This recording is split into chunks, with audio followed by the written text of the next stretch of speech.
wabarakatuh. Halo guys, 여러분 오늘은 장소 Tugu Kebulatan Tekad Yaru. Di hari ini kita bakal berkunjung ke Tugu Kebulatan Tekad dan juga rumah persinggahan Soekarno. Yuk langsung aja saksikan perjalanan kita. Guys, kalian lagi liatin apa sih? Kita lagi liatin Tugu Kebulatan Tekad. Cerita di balik ini apa? Oke, aku jelasin ya. Jadi, tugu ini merupakan monumen kebulatan tekad dan merupakan salah satu simbol sejarah yang menggambarkan perjuangan dan tekad bangsa Indonesia dalam merebut kemerdekaan. Monumen ini berada di Rengas Dengklok, Karawang, dan tepatnya ada di dekat rumah persinggahan Soekarno. Monumen ini juga menjadi sebuah penghormatan kepada berkas, markas pembela tanah air yang sering disebut peta, yang mana dulu terjadinya pengasingan tokoh proklamator kita pada waktu sebelum terjadinya proklamasi.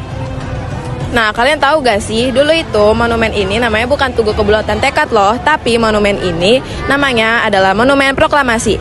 Namun diganti saat 2017.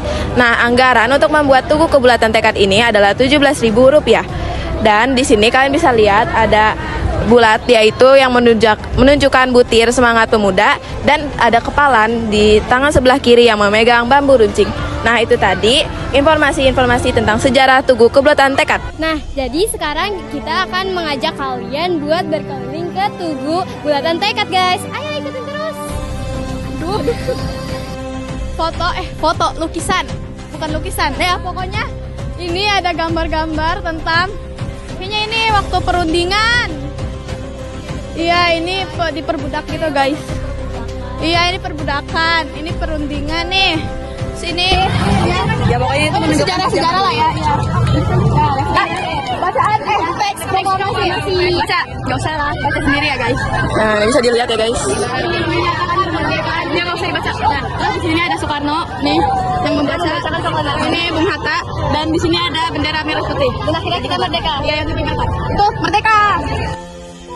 Nah, jadi itu tadi sejarah singkat dan juga sekilas tur tentang Tugu Kebulatan Tekad. Nah, habis ini kita bakal pergi ke rumah persinggahan Soekarno yang bakal dibawain sama teman aku, yaitu Ayah dan juga Mia. Jadi sekarang kita sedang ada di rumah sejarah Zhao Keqiang. Sekarang ayo kita masuk untuk lihat. Kalian tahu gak sih, atau enggak sih kalian pernah mendengar tentang penyulikan Soekarno atau Bung Hatta di Rengas Dengklok? Tapi kalian tahu gak sih, ada satu orang Tionghoa yang melancarkan kemerdekaan di Indonesia. Zhao Keqiang adalah seorang Tionghoa Hakka yang merupakan seorang petani. Rumah ia masih dihuni sampai saat ini oleh keturunannya. Ia juga sering terlupakan di sejarah peristiwa proklamasi kemerdekaan Indonesia. Namanya jarang disebut, namun ia berperan penting demi kemerdekaan Indonesia. Mereka tidak benar-benar diculik paksa dan dibawa ke kamar sebagai penahanan, melainkan tindakan pengasingan ke Rengas Dengklok untuk mendesak mereka agar segera memproklamasikan kemerdekaan Indonesia tanpa menunggu keputusan dari pihak Jepang. Awalnya, saat mendengar Jepang menyerah pada sekutu, para pemuda sangat semangat untuk menyatakan kemerdekaan. Pada tanggal 15 Agustus 1945, para utusan pemuda menghadap Bung Karno dan Hatta agar dilakukan esok hari. Namun Soekarno berkata akan membicarakan hal tersebut pada wakil PPKI. Saat 16 Agustus 1945, para pemuda menculik Bung Karno dan Bung Hatta ke rumah keturunan Tionghoa yaitu Zhao Keqiang di Kampung Bojong. Rumah ini dipilih karena tertutup, jauh, dan tidak mencolok.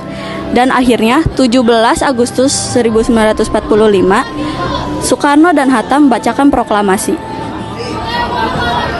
여러분, 오늘은 정수 rumah singgah Soekarno Yaru. Dan video dari kelompok kami, mohon maaf apabila ada salah kata ataupun perbuatan. Dadah.